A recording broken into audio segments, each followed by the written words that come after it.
what's happening, what's shaking, what's doing? Welcome to episode 362 of McRae Live. The date today is Friday, October the 10th, 2025.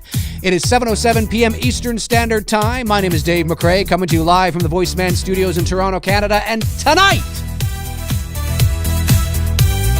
we are talking the horror movies that got you into horror. Maybe it was the first horror movie you ever saw. Maybe it was just the horror movie that had a profound effect on you. Maybe it was that one. Whatever it is, I want to know what it was tonight. We're going to talk about it. It's Friday. October is here. Fall is here. Halloween is just around the corner.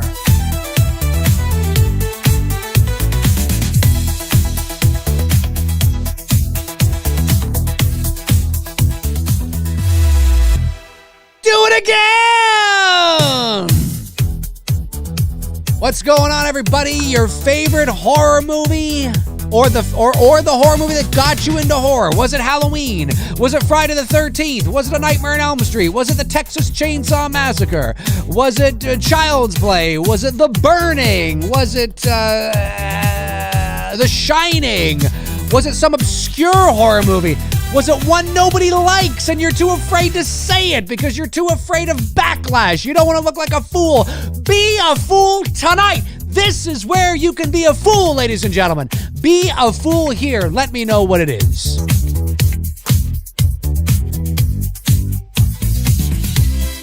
Oh yeah, baby. Let's do it. Friday night, Halloween around the corner.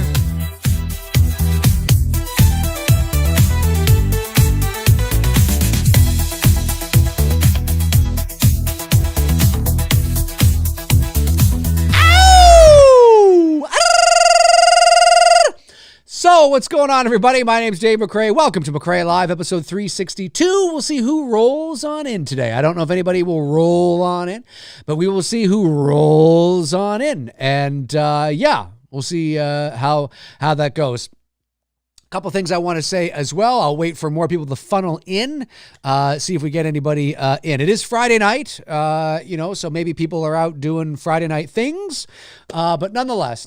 So while we wait for people to funnel in and while I wait for you guys to rummage through your brain and figure out what horror movie it was for you, to no surprise for me, the horror movie that got me into horror was the original Halloween, 1978. It's not just my favorite horror movie of all time, but it is the first, I believe it was the first horror movie that I saw that got me into it, as far as memory serves. And it's thanks to my older brother, Neil, of course, who turned me on to it. And at that time, there were only two Michael Myers movies. I mean, there was Halloween and there was Halloween 2. And I think Halloween 3 existed. I mean, I was born in 1979.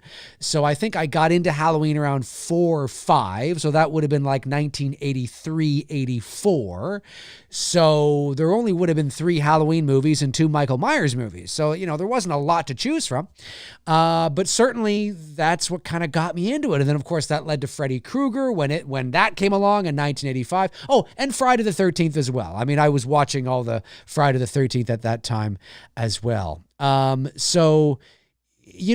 the rest is history. I mean, obviously, I'm a very big fan of the, the more cerebral, more psychological horror. As I've grown older, I appreciate that horror. That's like, if you were to ask me what my favorite genre of horror is, it wouldn't be the slasher genre, despite the fact that my favorite horror movie of all time is the original Halloween, which is part of the slasher genre. But when you look at the slasher subgenre and you look at the original Halloween, comparatively, it's a pretty tame slasher movie, but it does fall into that category because of the criteria. So for me, but it's my favorite. But my favorite genre is definitely the psychological, and I think it's probably been that way for a while, probably since the 90s. Because although I do like slashers, I do. And I was definitely into them in the 80s when I was, a little boy. I was into the Freddy and the Jason and the Michael and the Chucky and, all that. When I became a teenager, I wasn't so much, I liked the original stuff, like the stuff I grew up with, but the slasher genre has never really been sort of my favorite. It's like, it's like, I like it. Don't get me wrong. I do. But I much prefer more of the cerebral. And when I say cerebral, I don't mean pretentious or condescending. I just mean, more just smarter horror, just more psychological, more character driven, like The Shining, like Hereditary, The Ritual, The Night House, The Others, just things like that. Right. But there's always a place for slashers. Slashers are icing. They're icing on the cake. They're cherries on top. They're, just really at the end of the day, just bottomless calories. I mean, they're just, there's nothing, there's no nutritional value really, but we love them. Who doesn't like a good pizza?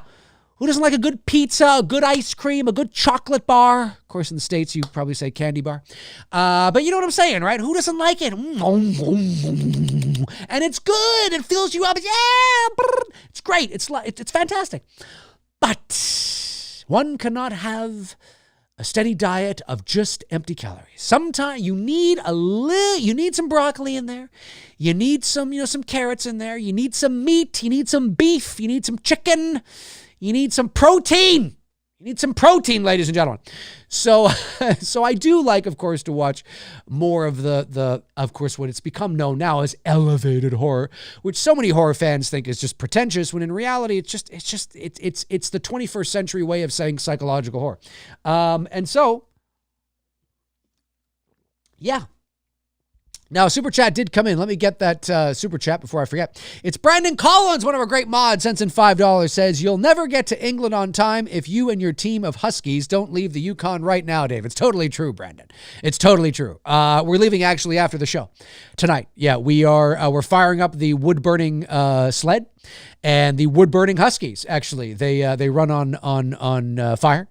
And we will be sailing across we're going the back way. We're going across the Pacific, but we're going at Mach 5,726. So you'll just see spray off the ocean. We're flying. That's what we're doing. And we'll be there in about 37 seconds. So it's pretty good. It's pretty good, but you're right. I mean, I got to get going. All the Huskies. We got Ronald and Reginald and Calvin and Marvin and Jeff. God, that fucking dog, Jeff, man. God, he's a pain in the ass, and he's leading the pack too. Jeff, can't stand Jeff. But it is what it is. It is what it is. But you're right. You're right. We have to. We got to get a move on. Got to get a move on. Antonis Andriota says, Bride of Chucky. Was that the movie that got you into horror? That was it? Wow, fascinating. Bride of Chucky got you into horror. All right. Let me see here. Daz says, no idea what my first horror movie was, but the earliest I remember is Nightmare. New Nightmare is Nightmare. New Nightmare was also my first DVD as a kid. So the original Nightmare on Elm Street, but New Nightmare was your first DVD. Fascinating. Let me see. Claps Noodles Awakenings. I like that. It says, but the movie that got me into horror, got my passion for horror movies going, was Halloween 1978. Well, 'tis the season. The first horror movie he ever saw was Wes Craven's New Nightmare. Fascinating. That was the first one you ever saw. I remember when it came out in 1994. I was 15, and I remember watching it and not particularly liking it. And it was because I was 15 and I was not, it was a little more cerebral, right? A little more elevated, it was kind of meta. I was like, what is this? People are playing fictional versions of themselves and they're in this, what the hell is this? And so I wasn't a big fan. Now I watched it some years later, like in the mid 2000s when I was in my mid 20s, and thoroughly enjoyed it a lot more. But of course, 10 or 12 years had gone by. I had more life experience. I'd finished high school, gone off to college, started my career in the entertainment business. And so when I don't know if I rented it or if it was on TV or something, but I remember watching it when I was about 25 or 26 and being like, oh, you know what? I like this a lot better now. Like, I get it. I understand it. You know what I mean? I get it, It's the same way I felt about 2001: A Space Odyssey. My dad was a big fan of 2001. And he rented it for me when I was about, 11 or 12. Son, you got to watch this. And I'm like, all right. And I remember, it's funny now, maybe I was a bit older than that. Maybe I was 13 or 14. But I remember sitting on the couch, lying on the couch, watching it. And of course, if you've seen 2001: A Space Odyssey, you know that the first, 20 minutes of that movie is it's people in apes costumes, which still look really good today, by the way. It still looks really good. But it's the dawn of life, right? And you're seeing apes and they discover how, the tools and all that kind of stuff and the bones. And then there's that great transition, one of the great transitions in the history of cinema, where the ape tosses the bone into the air and then it becomes a satellite, and it shows that contrast between where we've come from and where we are and all that. It's great. I didn't know that and piece that together when I was watching it when I'm like 14. I'm sitting there and I'm like, and I remember looking at the VCR, and the VCR had the timer and how much of the movie had gone by. And I remember thinking, I don't know if it's exactly 20 minutes, but I remember thinking, Jesus Christ, 18 minutes and 37 seconds? What the hell is this shit? And I remember I liked the rest of the movie more because I kind of understood it, and and I love the cerebral sort of like ambiguous ending. What does it mean? The Star Child? Oh my God, what does it mean? But I was still too young to kind of really appreciate it. Then I watched it again, probably shortly after college as well, and loved it. It's one of my favorite movies of all time. 2001: A Space Odyssey. So many different layers, so much symbolism, so much cinematic language. It's just fantastic. But anyway, yeah, I know what you mean. Let me see here. What do we got? Did I miss? It was just you that sent in the super chat, right, Brandon? I just want to make sure I didn't miss anything. Yes, it was just yours. Okay, just want to make sure. It's not showing. It's not. Oh, there you go. Now it's registering. Wasn't registering, so I wasn't sure.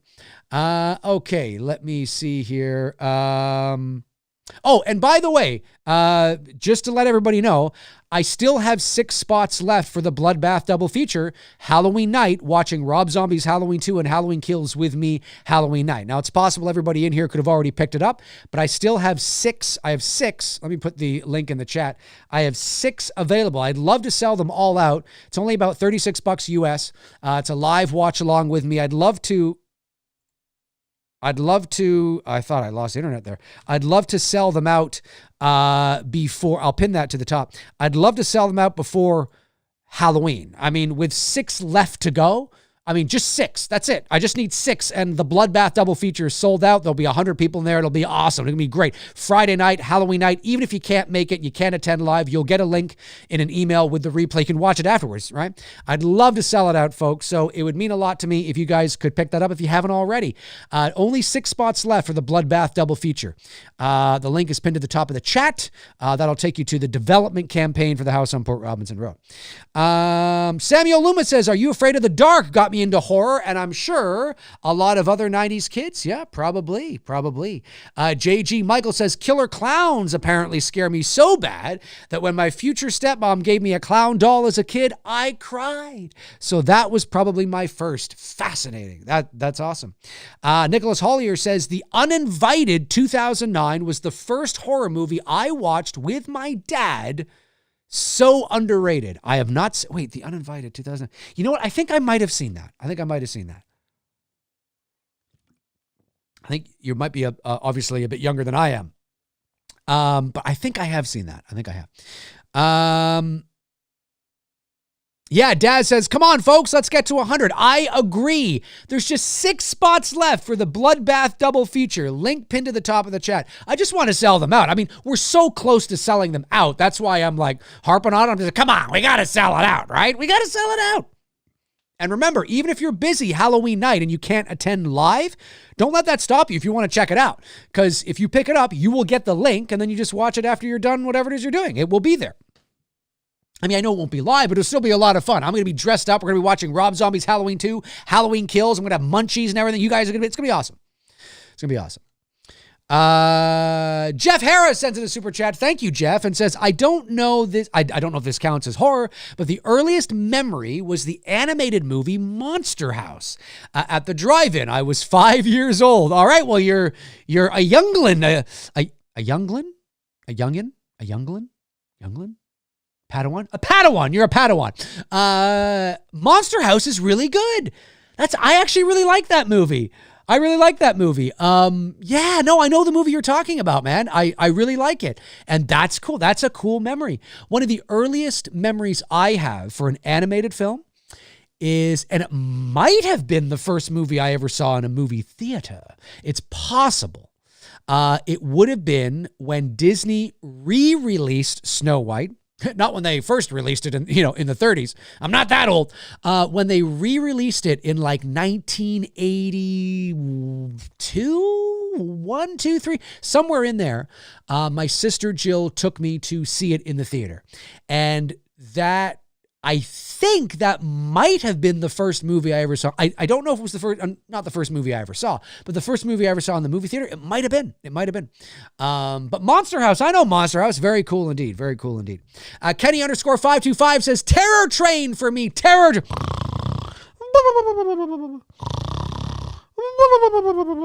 find that movie so boring. But it's an early 80s classic, and it was the one that got Kenny525 into horror. That's awesome. Josh McKenna, what's going on, Josh? My man Josh sends in $9.99. Thanks, buddy. Says, imagine if no screaming while the bus is in motion was someone's first horror movie. Well, it was. It would have been.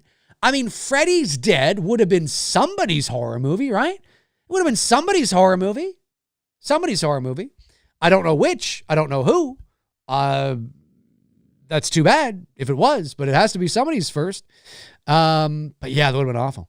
F. Wood says, Terror Train got me into being a magician because of David Copperfield. You're a magician. Amazing. That's pretty cool. Yes, David Copperfield is, look, it's not a total disaster. It's a disaster. Sad, very sad. It's not a total disaster. But I've watched it every time I watch Terror Train, which admittedly is not very often. When I do watch it, I just can't get into it. For whatever reason, I've given it multiple chances. I've given it multiple watches, and I just can't get into it. I just can't get into it. All right, 74 people in here right now. It's pretty good for a Friday. Let me make this little announcement. I have posted this on social media, and I will say it again later if more people join. But I will be in the UK next week, ladies and gentlemen. I am heading to the UK next week, and I will be attending For the Love of Horror, the convention for the love of horror.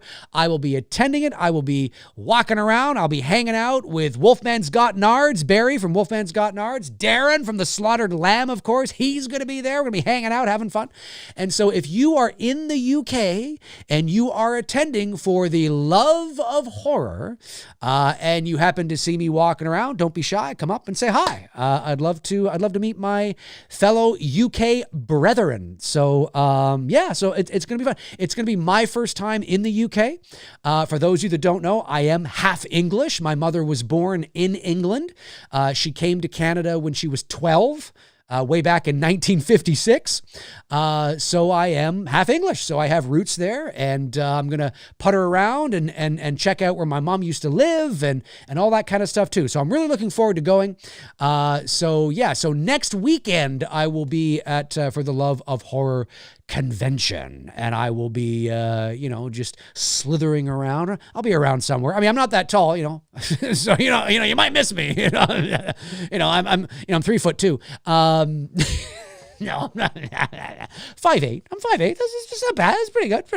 But yeah, if you do see me, come and hang out. And yeah, I'd love to see you. I'd love to meet you guys and just say hi.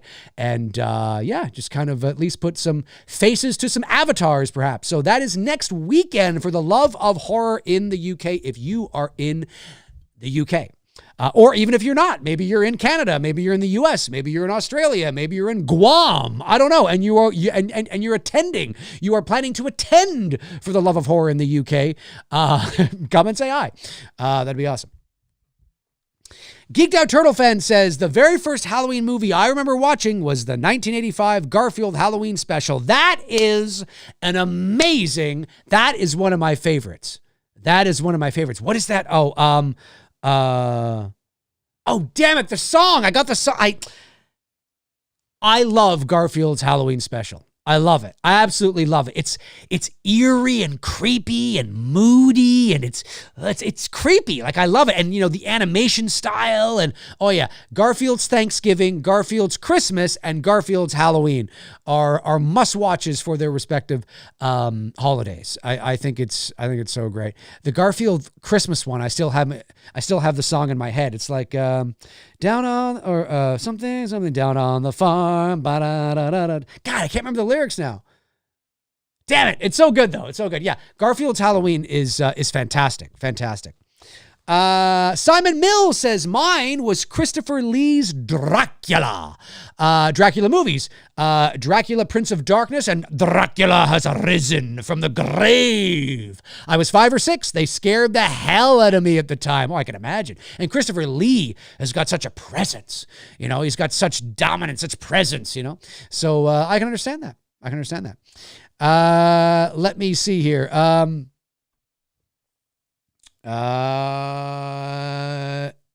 Feast your peepers. Colin Murdy. What's going on, Colin? Says, I used to live where your mom lived, Dave, in Chelmsford. Yes, that's where she was born. That's where she lived. Lived there for 4 years. I'm from Belfast, Ireland originally. It's a cool little town, a lot of history. Yeah, it's so cool. That's so cool. I'm looking forward to heading up there and checking it out and sort of, kind of seeing where my mom lived and where she grew up. She was very little when she came over here, but she lived the first 12 years of her life there. And when she came over, it's funny, when my mom came over, because I have audio cassette tapes of my mom because my dad used to record everything. And so I have cassette tapes of my mom from like the late 60s, early 70s.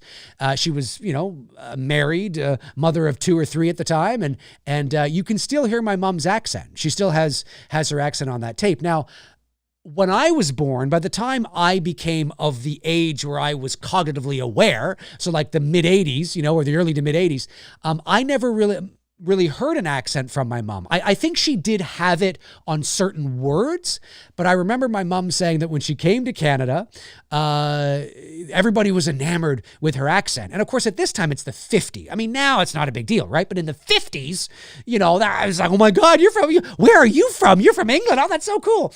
And my mom always used to have to stand up and read. They always liked to hear her read because of her accent. So my mom made a conscious effort to get, of course, nowadays you wouldn't do that. You would just, it is what it is. But my mom made a conscious effort to get rid of her accent, not because she was embarrassed by it. She certainly wasn't embarrassed by her heritage or her roots or her accent, but just all the attention it was always getting. You know what I mean? And again, this is a different era. This is the 50s, the 60s. You know what I mean? Very, very, very different.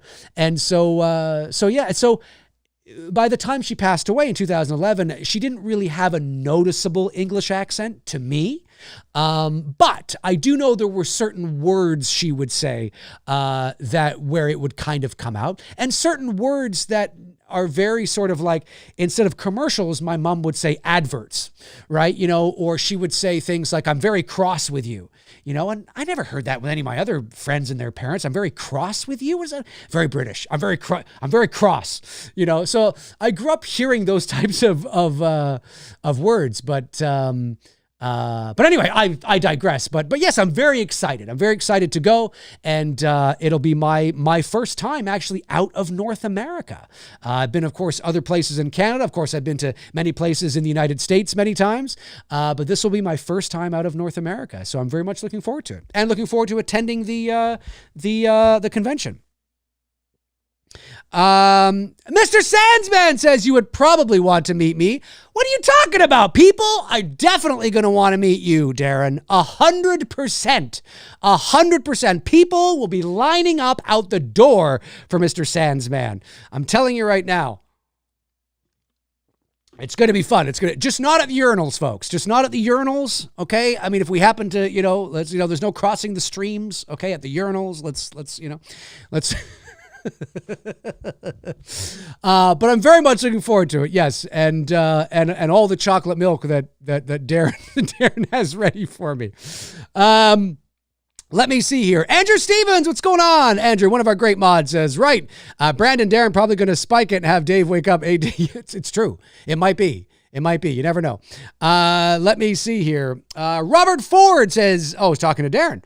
Hi, Darren. Hope you're well. Darren, maybe you meant me. Oh, no. You are talking to Darren. Okay, very cool. Yeah, about Darren's show last night. It was a good show. I caught a bit of it today, actually.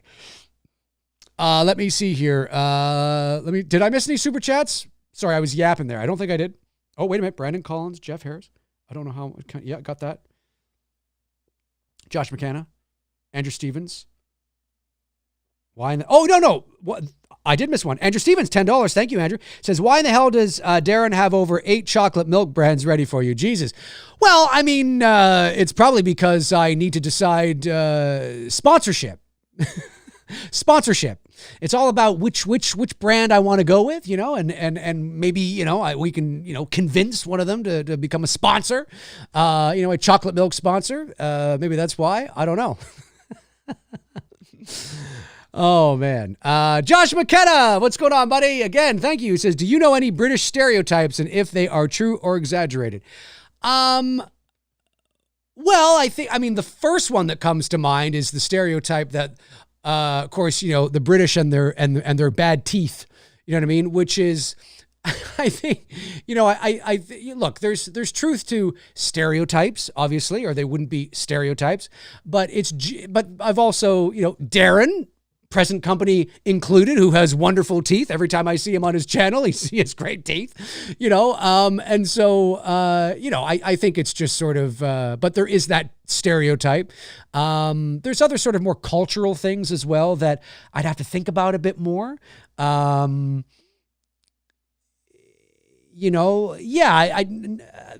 would be, but I'd have to think about it a bit more, not deeply off the top of my head, but certainly, but I'm looking forward to it. I think it's going to be a lot of fun. Feast your peepers. Oh, that's right. It's you, Colin. I keep thinking it's somebody else. Geeked Out Turtle Fan says, Dave, as far as a horror film I've first seen, I believe it was Nightmare on Elm Street 5. I remember seeing the back of the movie box and thought Jacob was a young Freddy. Oh, interesting. I like that. I like how you seeing that makes you think that, it's a young Freddy. That's really cool. So that would have been 1989. That's when that movie came out. I definitely remember seeing those boxes in the video stores as well. I'm not a big fan of A Nightmare on Elm Street 5. Funny enough, I watched Elm Street 4 not long ago, maybe a year or two ago. And I don't love it, but I actually liked, when I was rewatching the series, because I was doing the best and worst with Frank and Darren on their channel, and when I watched the whole series, it was the first time I'd ever done that. I think we did one show a week or something, so it was the first time I ever done that. Watched back to back to back over the course of 6 weeks, and I found myself enjoying Elm Street 4 better than Elm Street 3. Now it could be because I haven't seen Elm Street 4 in a long time, and therefore it felt almost new. Because I know Elm Street 3 is the fan favorite. And don't get me wrong, Elm Street 3 is great. But I don't know if Elm Street 3 is held up as well as it. I don't think it has. I don't hate it. It's a classic. It's iconic. I do like it. But I actually think 2 holds up better than 3, funny enough. But maybe that's also because I prefer and like the darker Freddy Krueger, right? It's interesting.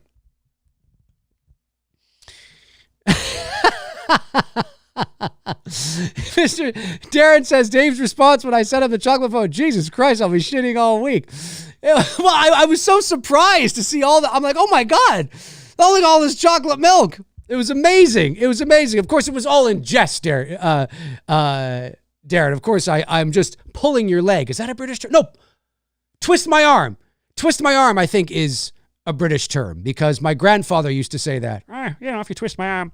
I think that's a British term saying. But it's not going to stop me, Darren.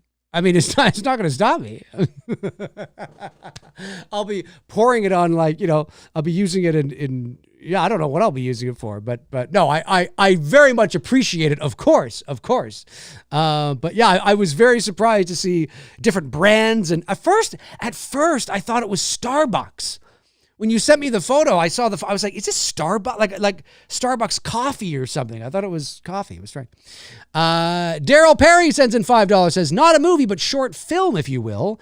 Michael Jackson Thriller, 4 years old, scared me to the core. It is a short film. Look, that is a great answer, because that would be that. Listen, all of Michael Jackson's music videos, especially in the 80s, were short films, whether it was Bad, whether it was Beat It, whether it was Smooth Criminal, Thriller. I mean, they were short films. They were like 15, 20 minutes long. How long is Thriller? Like 15, 20 minutes? I mean, it is a short film. And great effects, of course, the great, what's his face there? Baker. Why am I forgetting his first name? Rick Baker. Rick Baker? Yeah, that's it. I think that's it.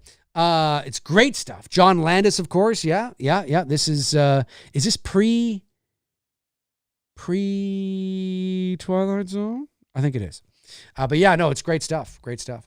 Andrew Stevens says, Dave need to set a super chat goal to drink all that chocolate milk and rack. I know. I'm like, oh my God. We're going to be having shots. Darren's going to be having, whiskey and bourbon, or gin. I'm going to be having these chocolate milk shots. Cheers. That's it. Hey, you got it right here. Got a shot glass right here. Welcome to the shit show. Do you guys remember that? I haven't shown that in a while. It's funny stuff. Chester Franklin Jr. says, actually, Halloween 1978 was the first horror movie I got into watching when it always came on during AMC during Fear Fest season. I love the movie to the core. It was fantastic. The fall atmosphere, perfect. Yeah, you know what? A lot of people have discovered those films during the AMC Fear Fest. Certainly, in the 90s and, the 2000s, because they used to play them all the time. I mean, they'd have marathons of these movies, right? So, yeah, it's funny. Oh, hang on. I got another bottle of water here. That's good.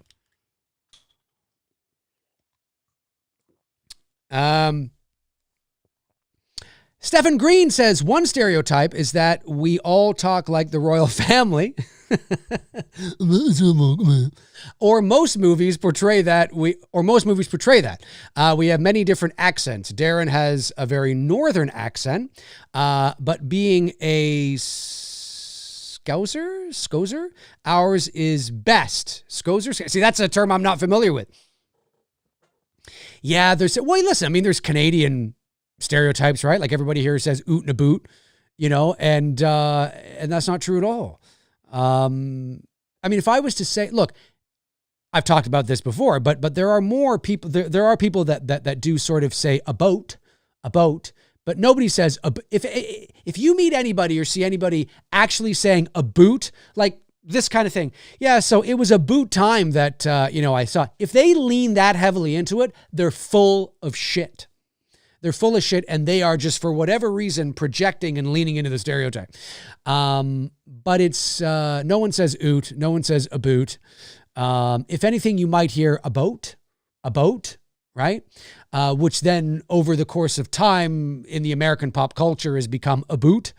But it's, I would say, and it depends on where you are in the country. I mean, if you're in Toronto and sort of this part of the country, you probably won't hear it. But if you go into like more Alberta, rural Saskatchewan, Newfoundland and Labrador out on the East Coast, you'll definitely hear more of what you would, kind of that Bob and Doug McKenzie. You might hear a little bit more of that in the rural areas. But Canada's a big country with many different regional, stuff. I mean, it would be like me labeling the American accent as, what's going on, man? All right. Y'all have a good day. You hear? That's just how everybody talks. Like, you would think the way Americans depict Canadians, that everybody just sounds like this up here. Oh, it's good. It's a very nice day, eh? Oh, it's a boot time. It's like, what are you talking about?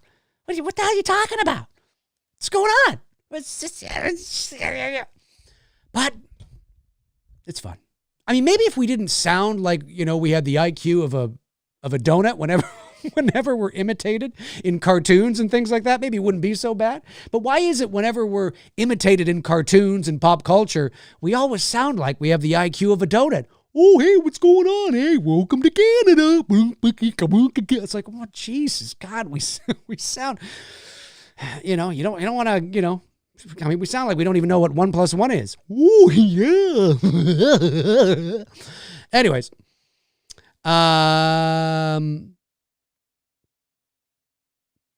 let me see. Logan Reynolds says, I'm from Kentucky and can confirm that we do wear shoes. Just so you know what I mean, right? You know what I mean? It's so funny. It's so funny. Darren says, it must come from somewhere, Dave. Oh, you mean the more of the, are you talking about like the oot and a boot kind of thing? Yeah, I think it comes from if that's what you're talking about, I think it comes from, well, first of all, Bob and Doug McKenzie, Rick Moranis and Dave Thomas didn't do us any favors for the movie Strange Brew. That certainly did not do us any favors.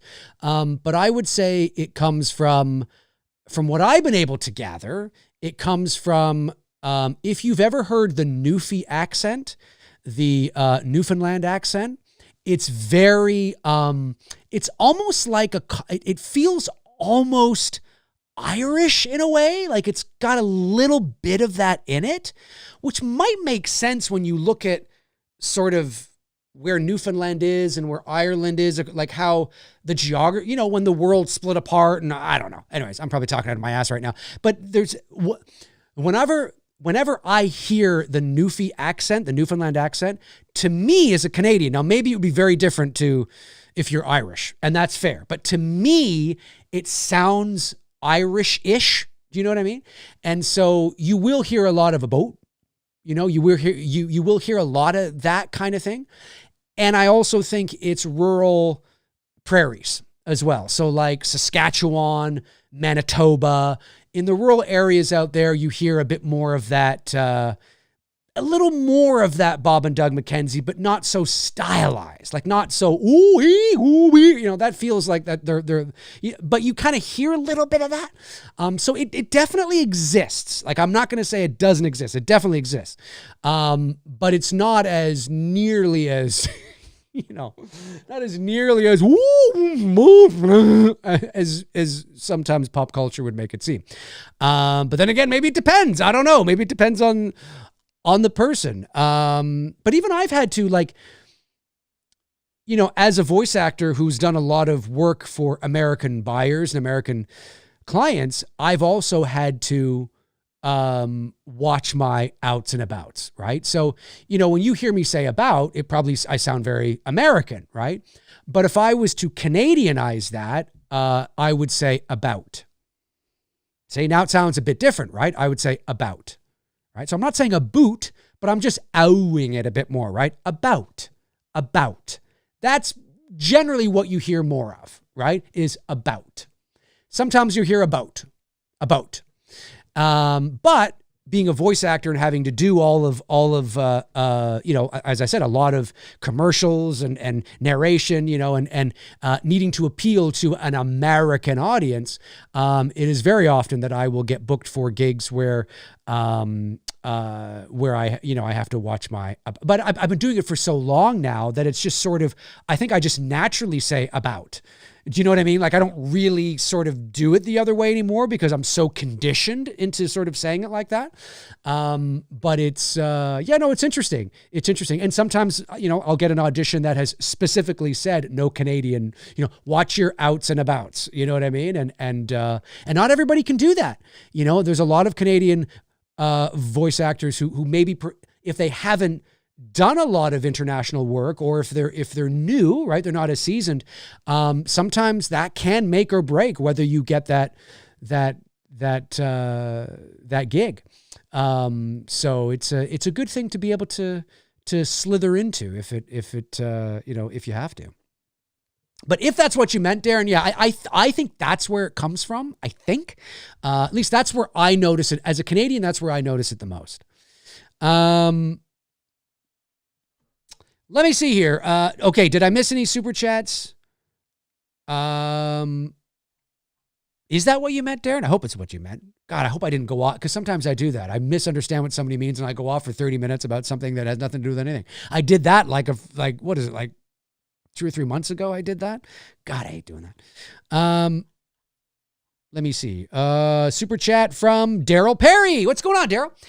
Says, not a movie. Oh, no, I already answered that. And then did I get Matthew Farisi? $9.99 says, Dave, Dave, did you ever pick a movie at a video store, Blockbuster, etc., based solely on how cool the cover art looked and ended up loving the film?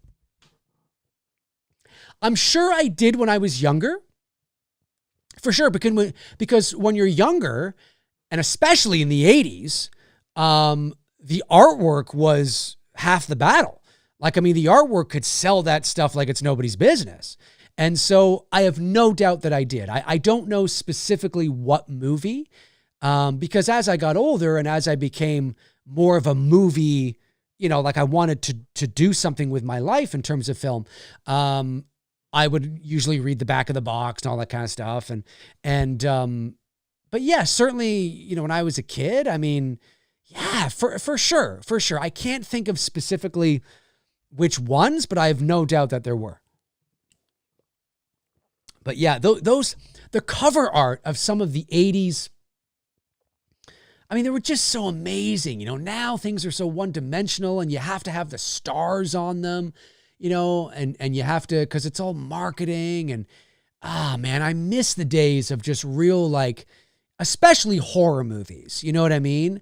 Those just stylized, like painting, like Fright Night, and, all the, like the Elm Street, the Fridays, the Halloweens, all those are great too. But, Evil Dead, even though I'm not the biggest Evil Dead fan, their covers were amazing. And even, comedies like National Lampoon's Vacation, European Vacation, even Christmas Vacation. But those first two vacation films where it's stylized, where they have Clark on the front, like this big macho, like he's the man of the house. He's jacked, and, the girls are at his legs like, oh, Clark, and it's just it is the epitome of his ego. It's how he thinks he looks, right? You know what I mean? It's what he thinks. It's so perfect. It's what he thinks he looks like, you know what I mean?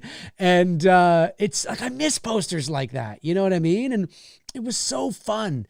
There was a movie that came out in 2013 and I really liked it. It starred Sandra Bullock and Melissa McCarthy. I love both Sandra Bullock and Melissa McCarthy. And it was called The Heat. And it was a really good movie, really, really fun movie.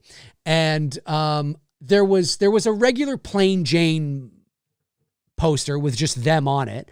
But then there was this, and it might be the poster, I don't know if they've changed it, but it might be the poster that is, at least it was a few years ago, the poster that was on The Heat's IMDb page.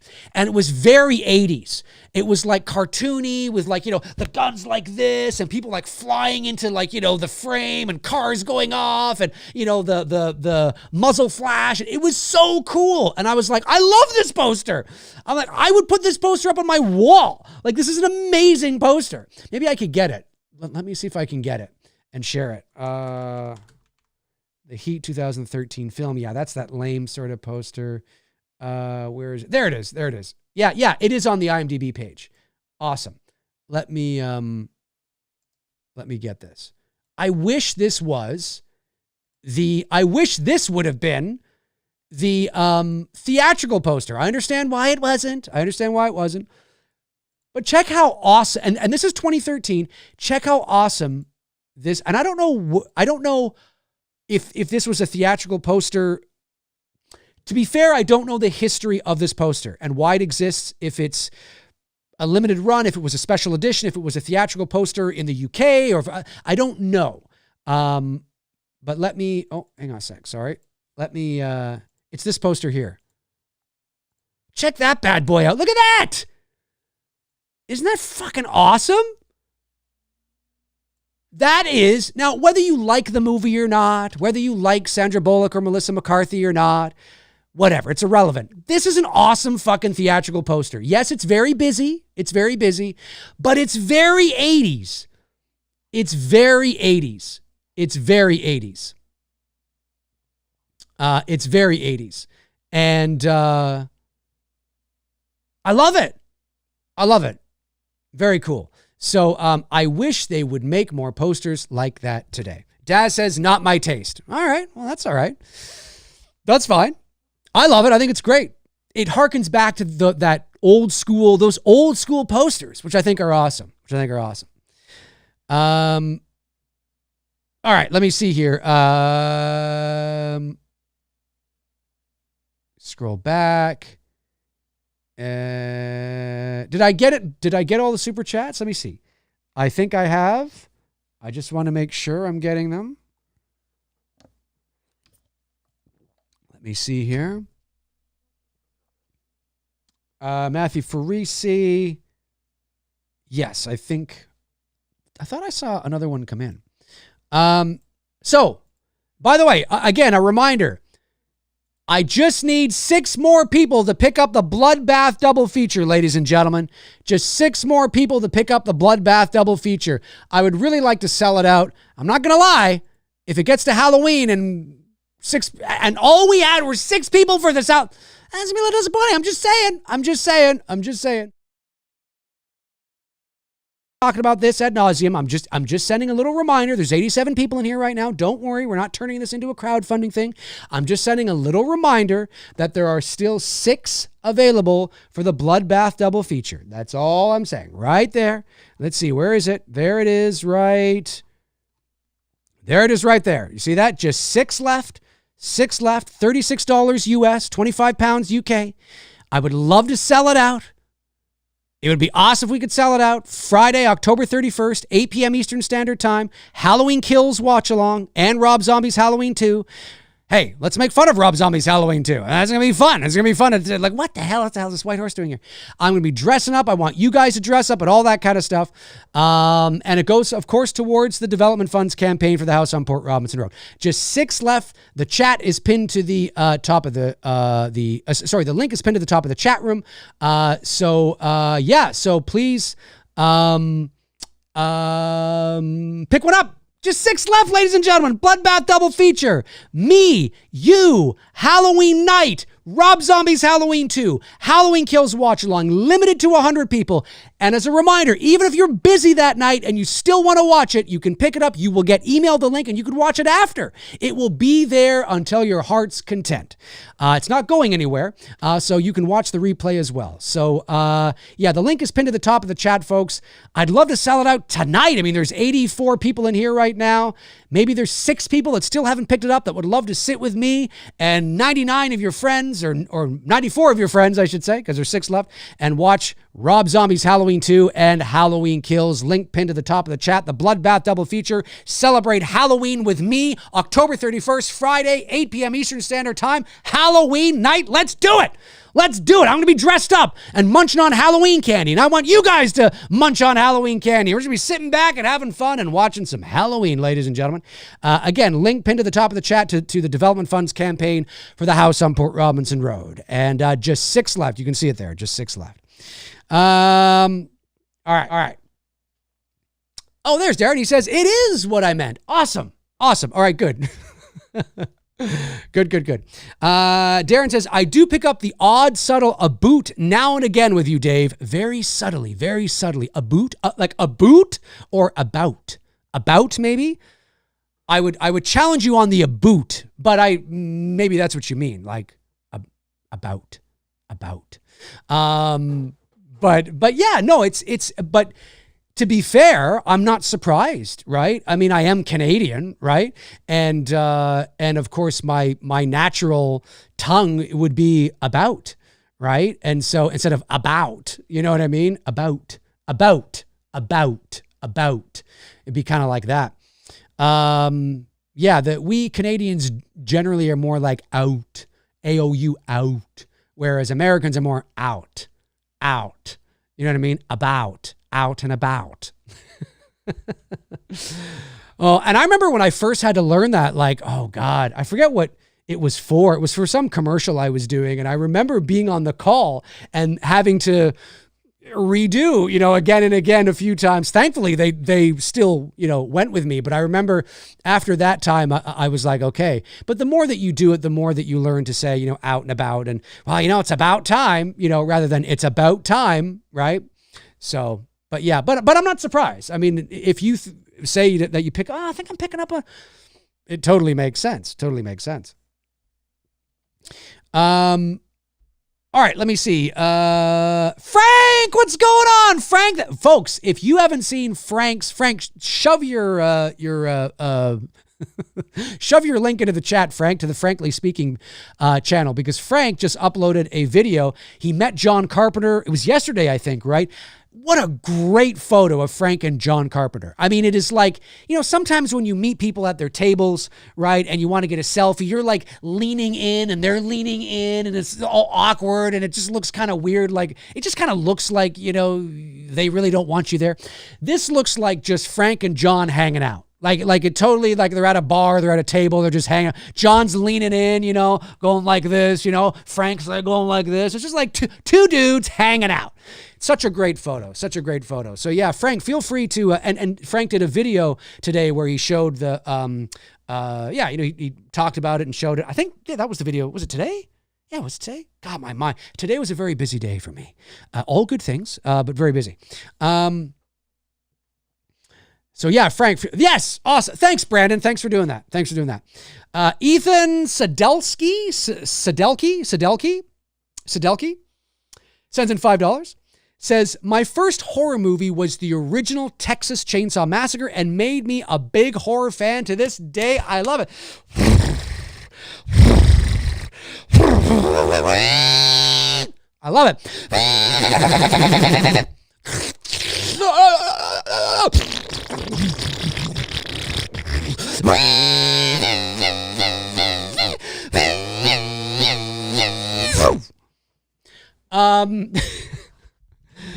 love it. I love it. Awesome stuff, man. That's really cool. That's a good one. I do like it. And the more that I watch it, the more it grows on me even more. The more and more I appreciate it. And it's a good one. And we can't forget Black Christmas. I mean, I'm not saying I don't think it was probably not anyone's first horror movie or the horror movie that got them into horror. It's okay. It's all right. I get it. But incredibly influential, right? I mean, it was released on the same day as the Texas Chainsaw Massacre, October 11th. Tomorrow. Oh my God. Tomorrow will be the 1-year anniversary of when we released It's Me, Billy Chapter 2. It's Me, Billy, Chapter 1 and 2 on my channel. Christmas is around the corner. Feel free to check them out. Pass it along. Share it with your friends. So yeah, tomorrow is the 1-year anniversary of when we released Billy 2. Very cool. So yeah, both Black Christmas, the original, and the original Texas Chainsaw were released on October 11th. Now, for you guys in the States, you will likely see, and you did last year as well, if you're wondering, well, wait a minute, no, that's not true. Black Christmas was released in December, Dave. Well, we have to remember that Black Christmas is a Canadian movie, and it was released in Canada first, right, under the name Black Christmas. And then it was picked up by Warner Brothers. Warner Brothers changed the title to Silent Night, Evil Night, because they were afraid at that time people would think of it as a blaxploitation film. Hey, it was the 70s. And it was released to American audiences, I think December 20th, 1974, something like that. So if you're wondering why for the 50th anniversary you saw, think pieces and happy anniversary sort of articles and, in December of last year, that's why. But technically, it was first released here in Toronto, in Canada, on October 11th. So that is the true 50th anniversary of the release of Black Christmas. And so, pretty cool. We can't forget that. Very important. Despite if you like it, if you hate it, I don't know, but it's important. It's a good one. Trevor Bristow says, hey, Dave, long time no see. The first horror movie that I ever saw and got me into horror is none other than John Carpenter's Halloween.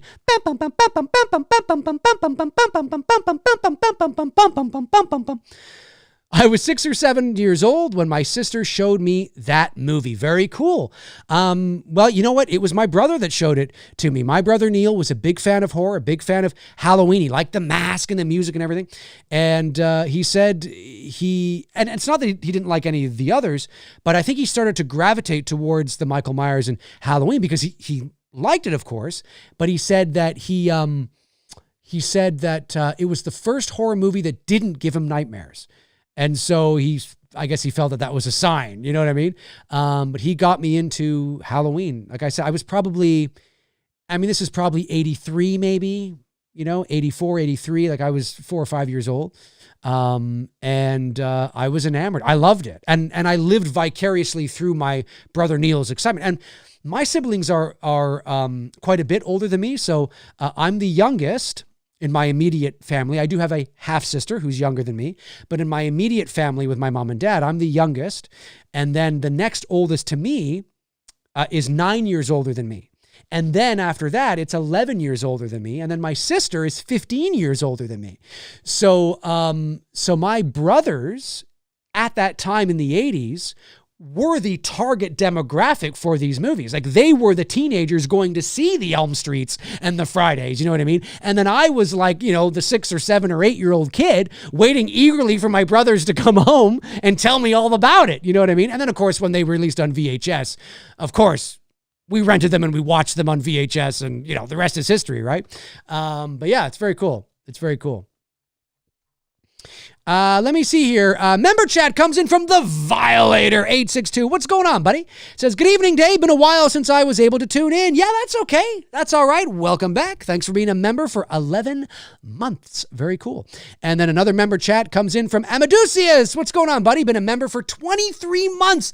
Your 2-year anniversary is coming up next month, which means you will get a new avatar, I think. Or a new, not an avatar, but a new little, what do you call that? Emoji? Sign beside your name. Whatever the hell I'm trying to say.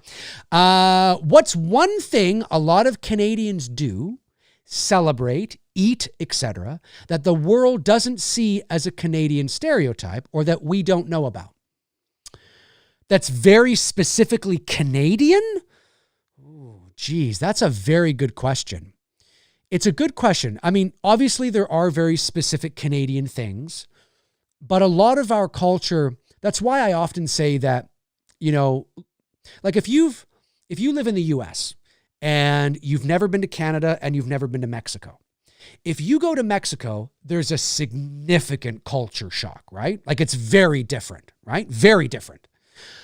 If you've never been to Canada and you cross the border into Canada, it's pretty much America. And what I mean by that is, the architecture, right? I mean, yes, we're kilometers an hour instead of miles, and we're liters instead of gallons in terms of gas. But in terms of just the look and the feel and, the stores and the food, the music, it's very similar, right? Very similar. And so we have a lot of the same traditions, right? Like Thanksgiving. We're celebrating Thanksgiving this weekend, actually. That is a difference. The Americans celebrate it on the last Thursday in November. We celebrate it on the second Monday in October. And so it's Thanksgiving weekend here, but it's the same traditions, right? Turkey, stuffing, family. But I will say, and I stand to be corrected, my American friends can correct me, and there's nuance to this, but I believe Christmas here in Canada is the big holiday. Whereas in the States, it's a big holiday, but Thanksgiving, I believe, is generally much bigger in the States than even Christmas sometimes is. Here, it's reversed. Here, Thanksgiving is kind of like, it's important, but you're not necessarily going to travel across the country for Thanksgiving. You know what I mean? But you would do that for Christmas. Whereas in the States, it's almost kind of reversed. At least that's sort of my understanding of some of the people I know that live in the States. But distinctly Canadian, I don't know. I mean, there's definitely certain.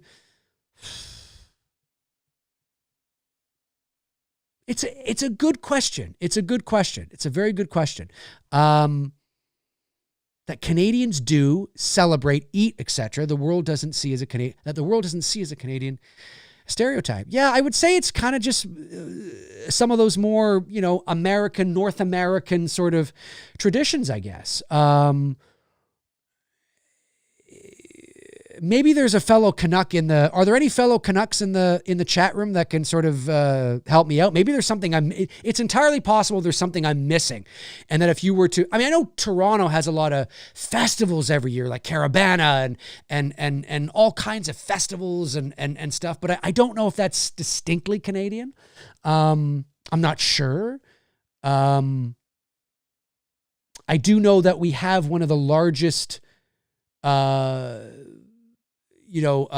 fairs in North America, if not the world. It's the CNE, the Canadian National Exhibition. It's been around for, 130 years, at the end of every August, 2 weeks at the end of every August leading into Labor Day. It's a huge fair right in the heart of, not in the heart of Toronto, but on the exhibition grounds, sort of on the, kind of on the outside of downtown. And it's huge. Like, imagine a fall fair in your small town, but times 1,000, like on roids. There's that. And I do believe that is like the largest fair exhibition, of its type in North America, I think. There's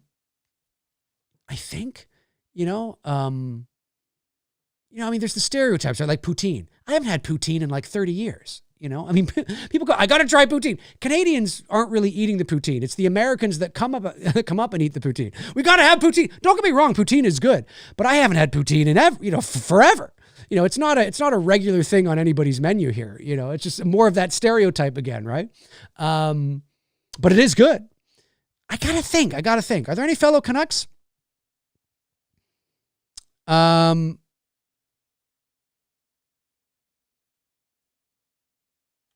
not. I'm not sure. Well, there's Canada Day, right? There's Canada Day, which is July 1st, which is the Canadian equivalent of Independence Day in the US. So that's where but it's the same kind of thing, right? Barbecues with your friends, holiday, the day off, right? Going up to the cottage, boating, camping, fireworks at the end of the day. If you're in the nation's capital, you go down to Parliament Hill, and Parliament Hill has fireworks. Like it's like our 4th of July. So it's very similar, right? Not really a culture, but Canada Day, there are very distinctly Canadian things that happen, ceremonial, with the RCMP and the ceremonial guards and all that, very Canadian. So, there is that, of course, too. But yeah, that's the ironic thing, is that the US and Canada definitely have their differences, but because we're next door neighbors, we are very similar as well in a lot of ways, more ways than I think people realize. Like, it's not like going to Mexico. That's different. That's different.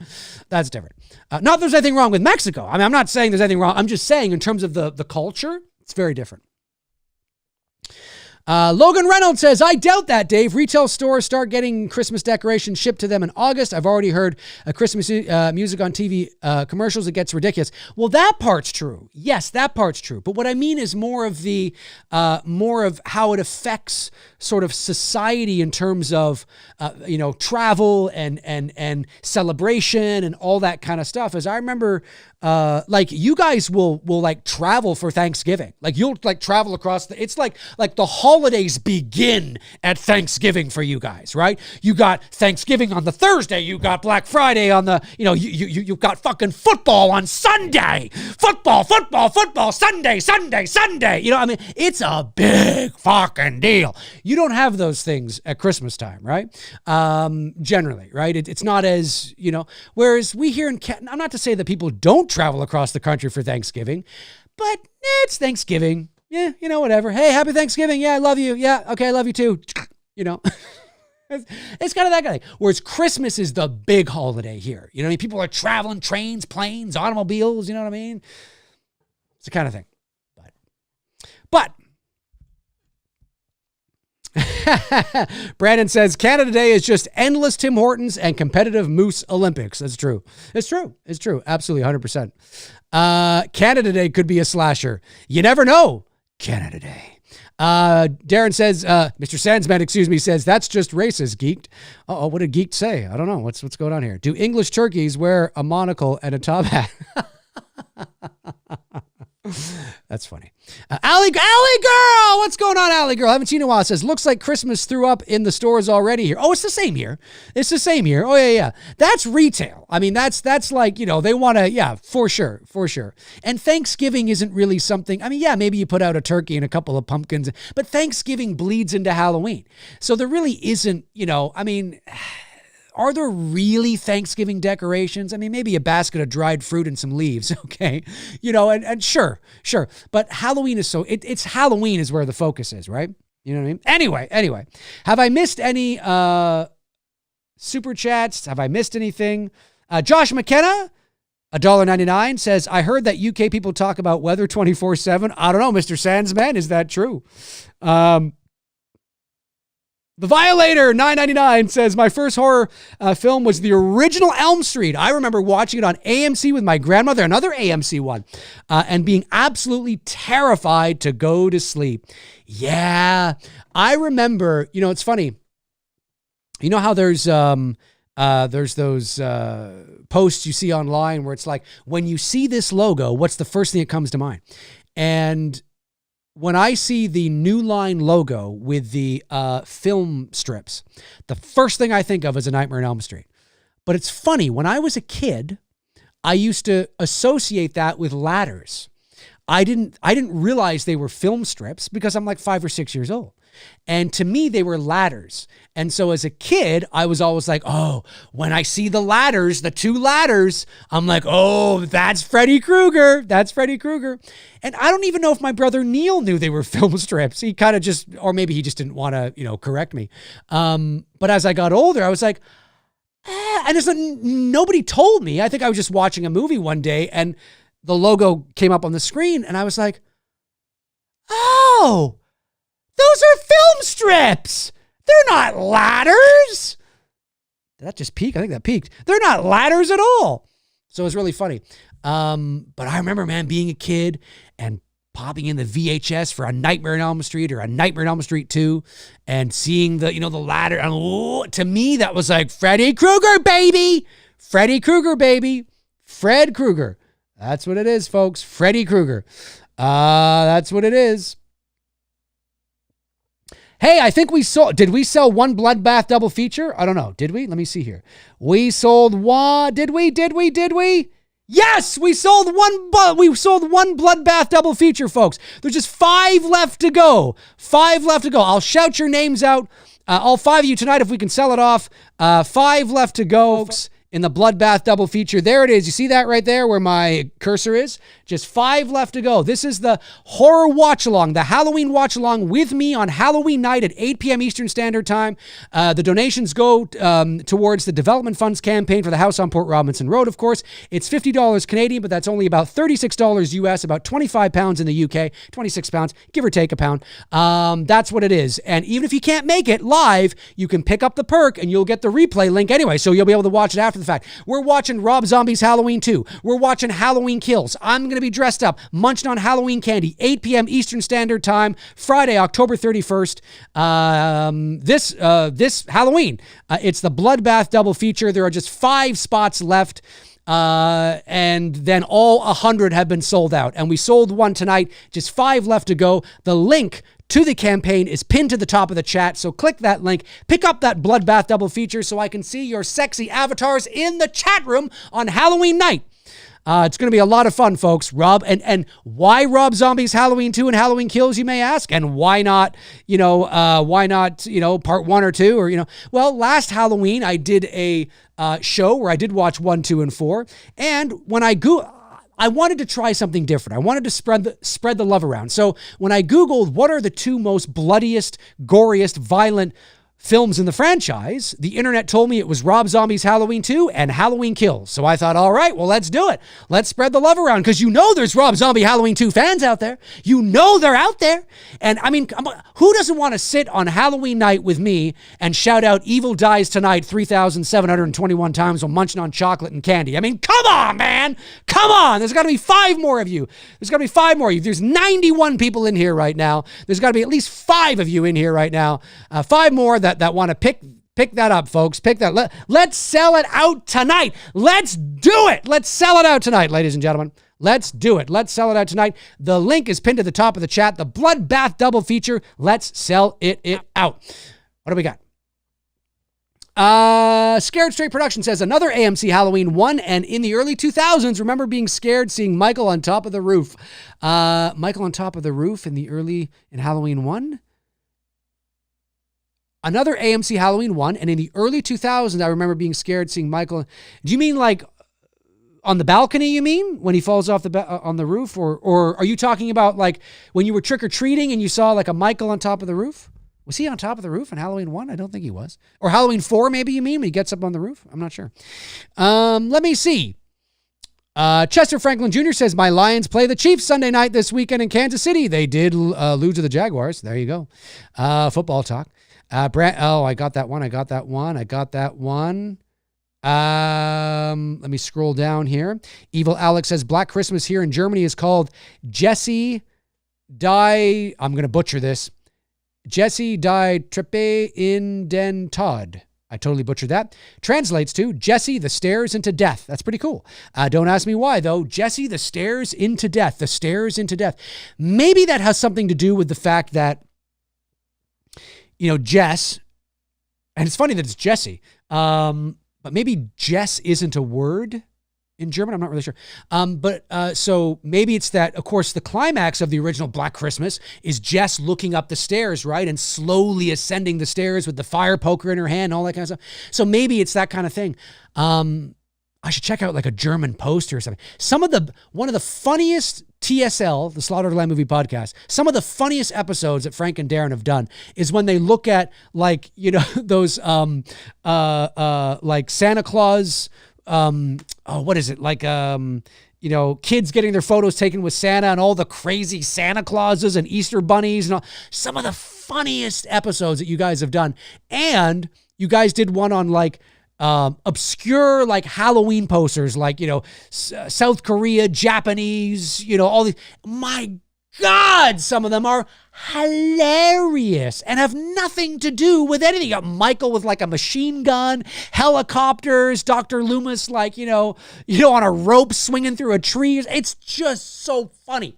It is so funny, so amazing. Some of the best episodes at the Slaughtered Lamb. If you guys have not subscribed to the Slaughtered Lamb, by all means, go over there, check out their stuff. They're great too. Darren, Frank, feel free to toss that link into the chat as well, and of course your links as well. Feel free to do that, because it's it's the gift that keeps on giving. Let's just say that. Geeked Out Turtle Fan says, Dave, you should do a top 5 coolest horror movie box covers from the 80s. That's not bad, man. That's not bad. Maybe I will do that. That's not bad.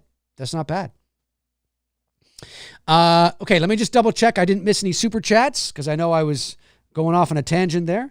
It looks like the last one was Josh McKenna. I heard the UK people talk about weather 24/7. It's that thing, isn't it? Even I've been caught in that. I've been caught in that kind of thing where, when you kind of don't know what to talk about. So and listen, the UK and Canada, our climates are very similar. Yeah, there's always something to talk about. And as the saying goes, and I'm sure it's the same over in the UK, whereas if you're not happy, with the weather, just wait 5 minutes and you might be.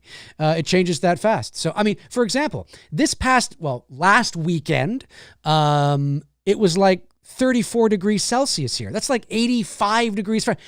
Yesterday, it was like 48 degrees Fahrenheit. It's like, what is going on? And that can happen within inside of like an afternoon. It's crazy. Especially this time of year when there's that transitional sort of change, right? Amazing. There are the links. Awesome. Brandon getting in on it as well. Awesome. Thank you. Yeah. Make sure you subscribe to those guys. I know that Mr. Sandsman's closing in on nearly 2,000 subs, I believe. And Frank, I think, he's getting up there too. And then, of course, the Slaughtered Lamb, I think, is knocking on like 9,000, I think, or something like that, which is fantastic. But you guys are going to love, if you're not familiar with Frank and Darren of the Slaughtered Lamb or the respective channels of Frankly Speaking and Mr. Sandsman, you got to check it out. It's great. Darren does a lot of physical media as well, which is awesome. And make sure to check out Frank's show today, John Carpenter. It's amazing. He got paid.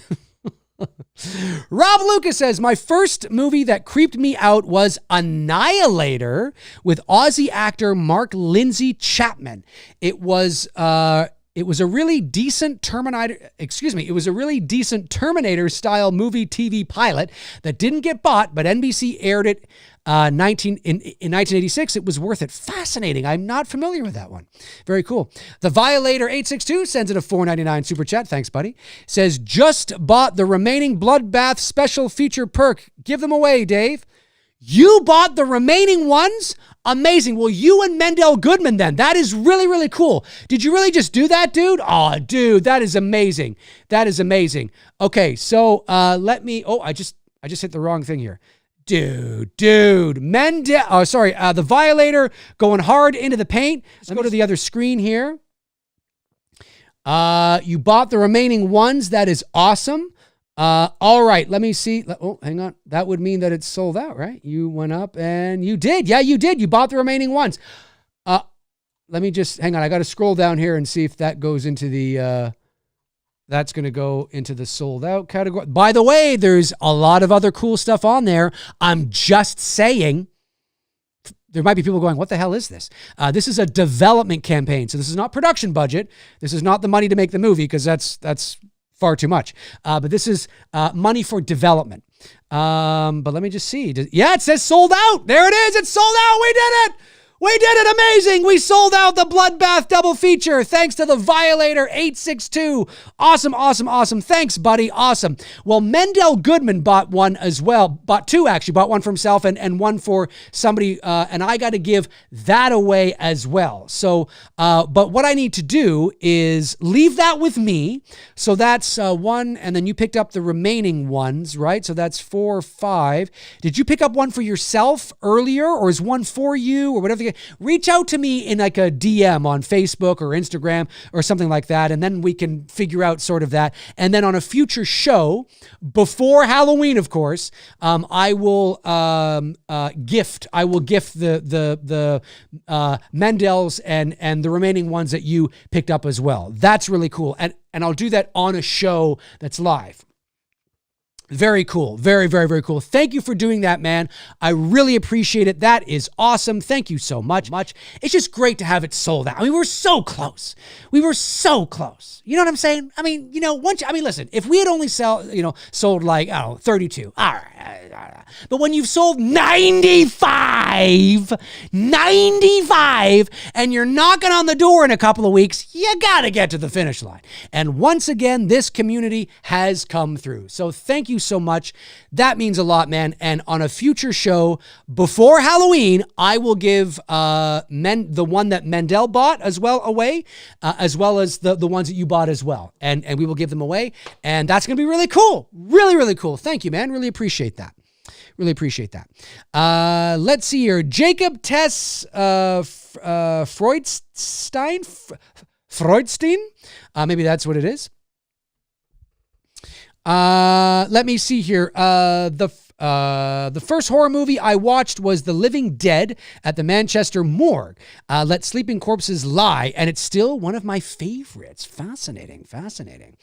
Let me see. Next Gen says, Dave, who's your favorite background side character in the Halloween franchise? I like Big Little John a lot. Background side character.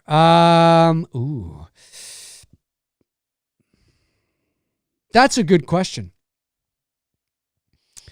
Side character. Would Janet from Halloween 2 be a side character? Yeah, I think so. I mean, she's not really supporting. Jimmy is a supporting character. I think Janet would be side. Mr. Garrett would be side character. I mean, they're all supporting the larger sort of architecture of the film, but I think she wouldn't be my favorite, but I just love her death. I think it's one of the best kills in the franchise. And in Halloween 2, when Janet, is Dr. Mixture,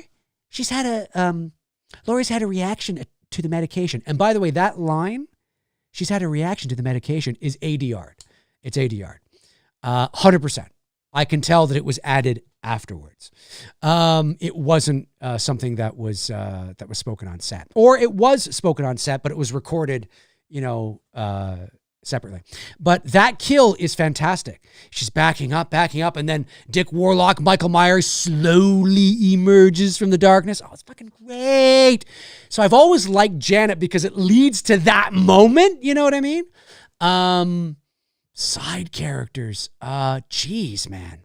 Maybe the chat will give you some ideas. Bucky. Brandon says Bucky. TSL says, you can give the one away I just bought, Dave. Oh, cool. You just bought a Bloodbath double feature as well? Okay, so you bought one and the Violator bought one. So you bought one, the Violator bought 4 then, right? I think is how it goes. Awesome. Okay. All right. Well, no, that's good. I just want to make sure that I'm giving them away to the people who don't have them. So I will, that's awesome. I have to accumulate who. Let me just actually go over to the other screens here and let me just see, because I can actually bring that up and find out. So we've got, oh, I see. Yes, I see it now. Okay, so Ethan LeBlanc was the other day. Christopher A. Bush was October 2nd. So like a week or so ago. Darren picks up one today. Amazing.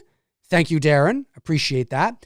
And Noah, which is the Violator, picked up 5 of them. Okay, so perfect. Okay, so Darren was okay, so you were the one that got it started. I get it now. I got it. It's computing now. It's computing. Amazing. Okay, well, thank you, Darren. Thank you so much. I really appreciate that. And Noah as well. Thank you, Noah, for picking up the remaining 5. So there's 6. So there's 6 there, plus the one from Mendel to give away. So that's awesome. So I will go through the list of who's already got them, and then I will make note of people in the chat, and I will give 7 away. We'll do that on a future stream before Halloween. Awesome. It's going to be good. This is good. See, the community coming together, folks, coming together. Yeah, we had to sell it out. I mean, we're so close, and it's going to be so much fun. Or maybe it won't be, and you'll want your money back. I don't know. But maybe it'll be boring. Maybe it'll just be a stream where I just do this. I'm just watching the movie.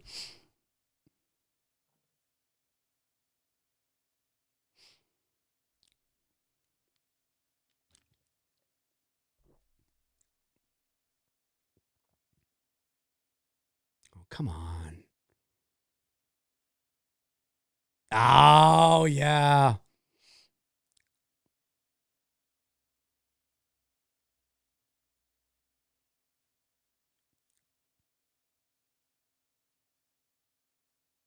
Could you imagine?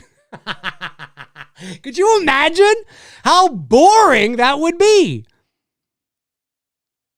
If there's one thing, Dad says, I would actually love that, Dave. Well, then don't tune in. Don't tune in. What's the point? Here's the thing. If you're having a watch along, listen, you don't want to talk excessively, but these are movies we've seen ad nauseum. These are movies we've seen, many times. So we can talk during these films, and my job as the host is, because otherwise, what the hell are we doing? Why don't you just go and watch the movie? What do you need me for, right? It's funny stuff. Brandon says, this is the quietest Dave has ever been when not sleeping. That is true. That is 100% true. Violator says, I bought a bloodbath for myself a while back. Okay, cool. These 5 are for you to give away. Awesome. So that's 6 plus Mendel Goodman's, which is 7. So that's awesome. Great. This is exciting.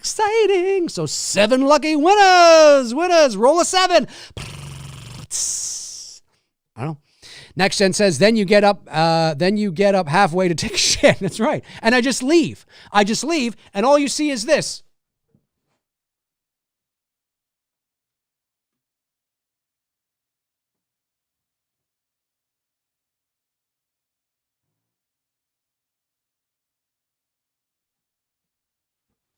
That's it. That's it. People are tuning in, is not there. It's like, I thought Dave was going to be dressed up. I thought this was going to be a lot more exciting than it really is. Oh man, it's about balance, right? When you are the host of a show and, it's about balance, right? It's about, being mindful of your audience, being mindful of what you're watching, commenting on what you're watching, not excessively to the point where, because they're watching and listening to you as well. So you don't want to be talking continuously, right? You don't want that. You just want to be talking continuously. I sometimes get those mixed up. You want to be talking on a regular basis to draw attention to what's happening, comment on some stuff, get the audience in on it, laugh, joke around, have some fun. We're just hanging out watching movies. We're just hanging out watching, and they're movies we've seen. So, that's the way it goes. That's why whenever you do a movie watch along, it should usually always be a movie you've seen. But yes. Crimson Angel says, Dave, thoughts on the Jays making the ALCS? Go Jays, go, yeah, baby. And possibly ending the World Series drought to win a World Series title since 1993 was when the Jays last won the World Series. That's true. Thoughts? Well, I'll just quickly say that obviously I'm Canadian, so I'm obviously more of a hockey guy, but you cannot be a Torontonian, you cannot be a Canadian and not cheer on the Toronto Blue Jays. They are the only Canadian Major League Baseball team. That wasn't always the case, of course, but in the last 20-something years they are, because the Expos moved to Washington. But anyway, so obviously it's amazing. It's exciting. The city is electric right now. And it's just awesome. It's just awesome to feel the vibe and the energy. I mean, it's amazing. And they're playing great. And listen, they win this, they're going to the World Series. The World Series is coming to Toronto for the first time since 1993. It's possible. Now, they could still lose the ALCS. Of course, anything's possible. But my fingers are crossed. And all this is going to be happening when I'm away in the UK next week. So I'm going to have to be checking my phone. And because of the time difference, I'll be up really, it'll be 2 o'clock in the morning. I'll be checking my phone to see if the Blue Jays had won. But it's going to be great. It's going to be a lot of fun. Go Jays, go! Go Jays, go! Scared Straight Production says, ASMR is Dave saying mood and atmosphere really quietly. Mood and atmosphere. Welcome to the Dave McRae ASMR channel. We're going to be talking about horror movies today.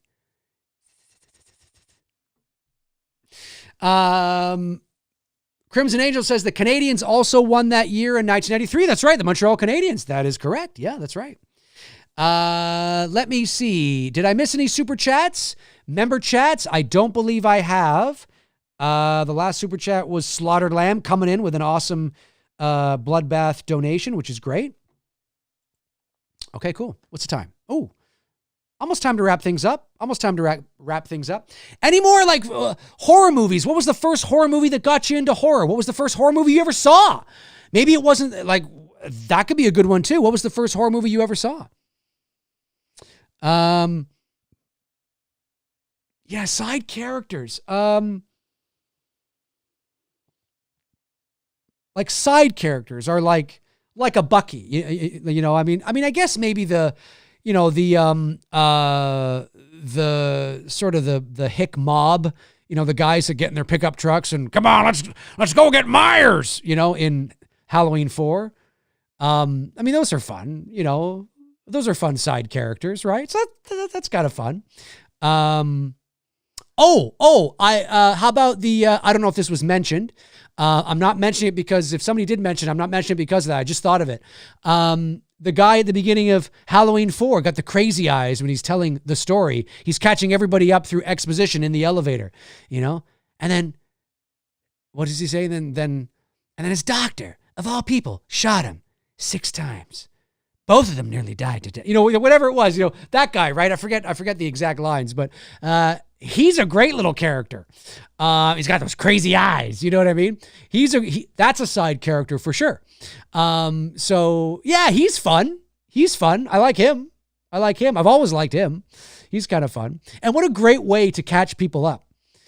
Do you know what I mean? Like what in a matter of like 30 seconds, because they're taking an elevator ride. So what else are you going to do? Hey, it's properly motivated. They're in the elevator. They're coming to see Michael. And he just, I mean, it's delivered a little bit exposition-y, I get it, but it's done really well and it's totally believable and everybody's caught up now. You know what I mean? He tells you the last two movies in a matter of 30 seconds. It's great.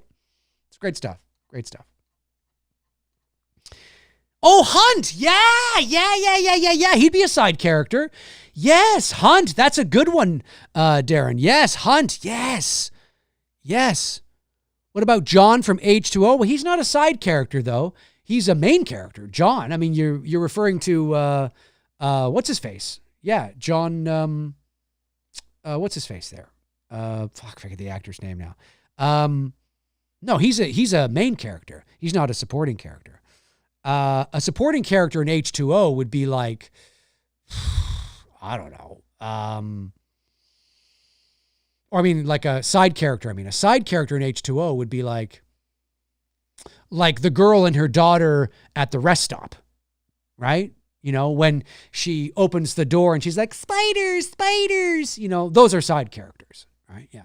But no, Josh Hartnett, that's it. Thank you. LL Cool J, no, he'd be a supporting character. Yeah, for sure. No, there's a difference between supporting characters and side characters are on screen for like a minute, or have like one scene. It's like a borderline cameo, right? You know what I mean? That's how I see it. Supporting characters are part of the overall narrative. They don't have as many lines or as much screen time as your main characters, but they are there. They're part of the support structure, right, of the larger story. Yes, that's such a great line. Scared Straight Production says Jesus got nothing to do with this place. Yes, buddy. Yes. That is such a great line. Really, really good line. Yes. I like that one too. Yeah, he's like, Jesus. And then he grabs his arm and he's like, hey, Jesus ain't got nothing to do with this place. Oh, it's so good. He's got those eyes. Hey, Jesus ain't got nothing to do with this place. So good. Such a great line. Really, really nice moment. Actually, probably one of the better lines in the film, to be honest with you.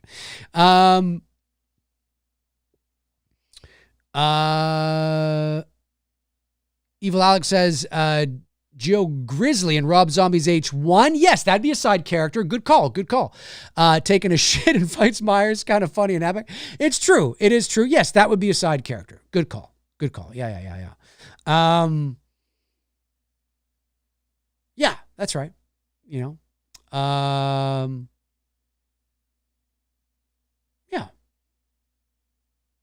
Trying to think. Yeah, I'd have to. That's not bad. That's not a bad sort of maybe even show. Actually, didn't Darren and Frank do something like that? Like top side characters or top Halloween? I could have sworn you guys did something like that. Maybe not though. Maybe not. Maybe I'm out to lunch. I don't know. Ted Hollister. Yeah.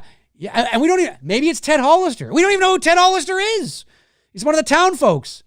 God damn it, Earl. You killed Ted Hollister. You said you saw Myers. Sorry, man. I thought it looked like Michael Myers. Hey, Ted. He's leaning down. Ted's bleeding profusely. Ted, where's the corkscrew? Ted, where's the corkscrew? Where's the corkscrew, Ted? Where is it, Ted? Wrong movie, folks. Wrong movie.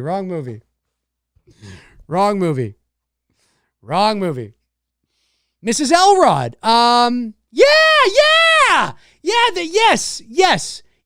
The Elrods would be side characters. So would the girl yes. Because side characters can get killed. You know what I mean?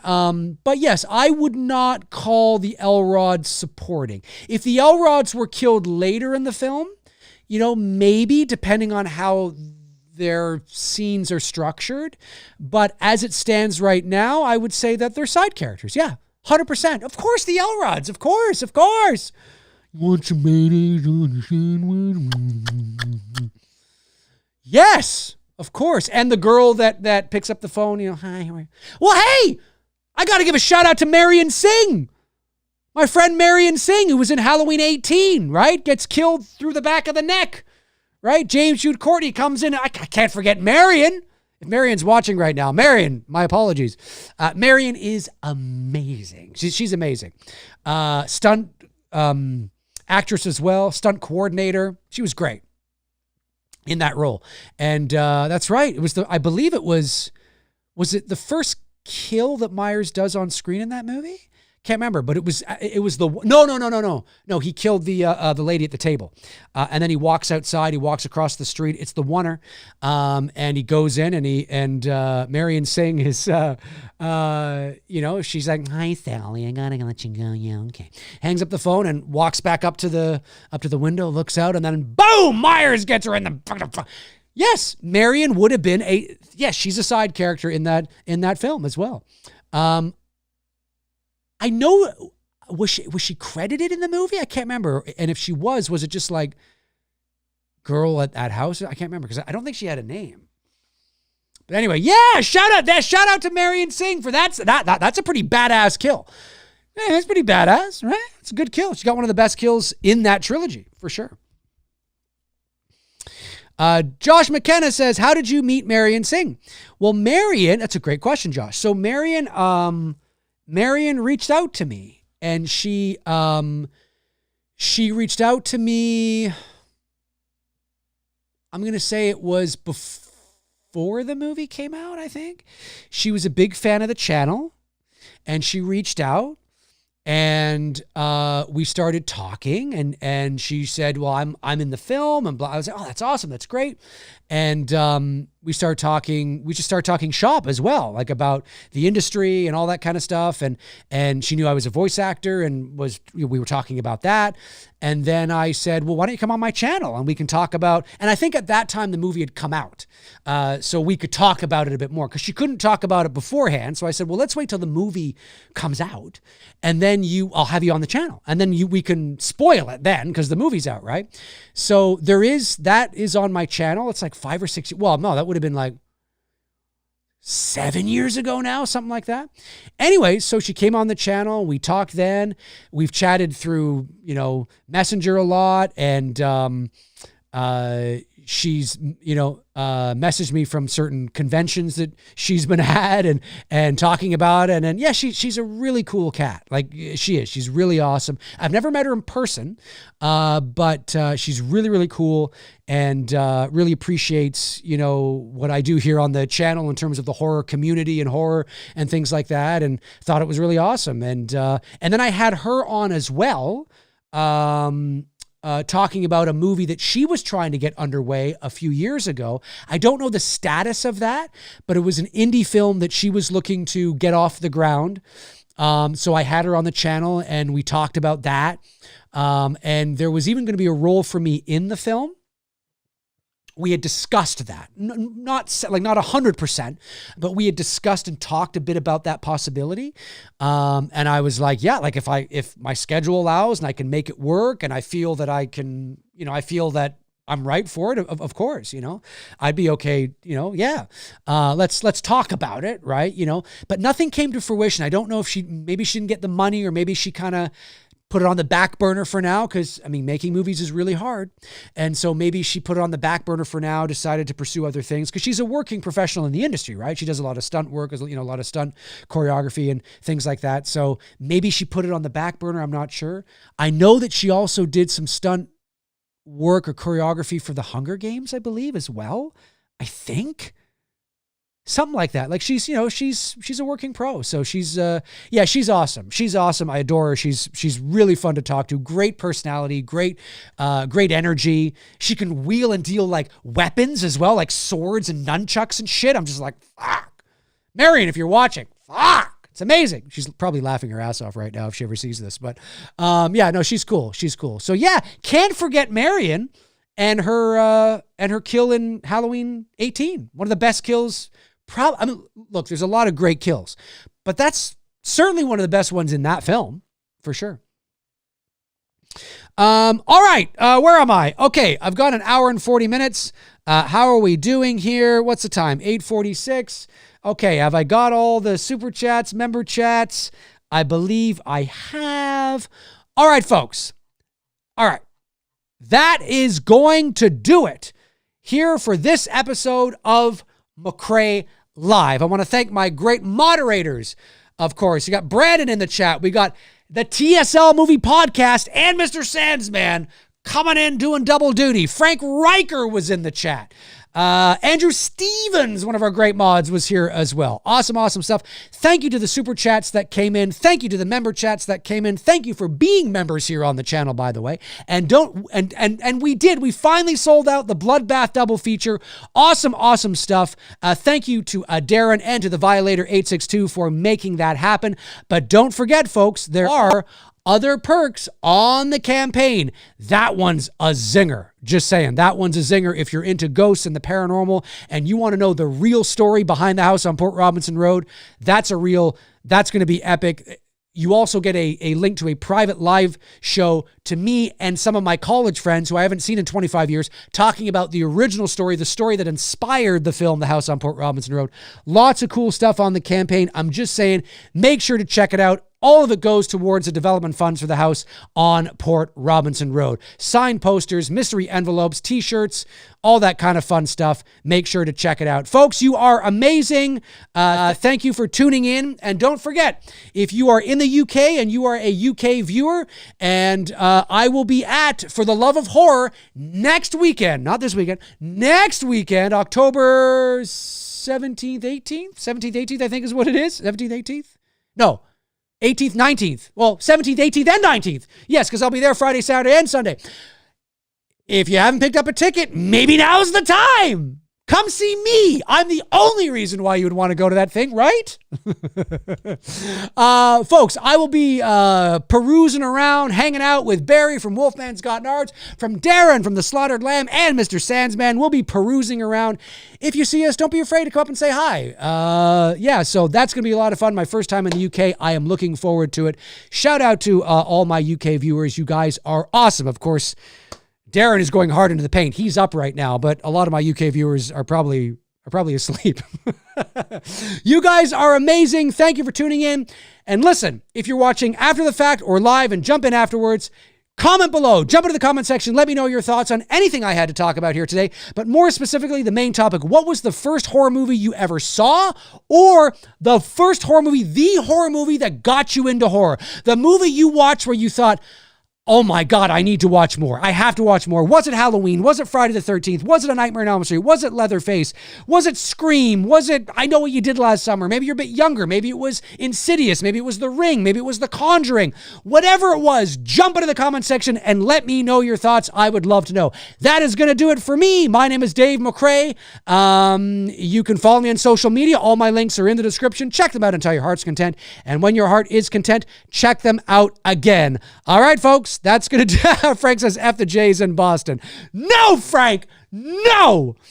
Have a great night, folks. Have a great weekend. I will talk to you all soon. In the meantime and in between time, I will talk to you soon.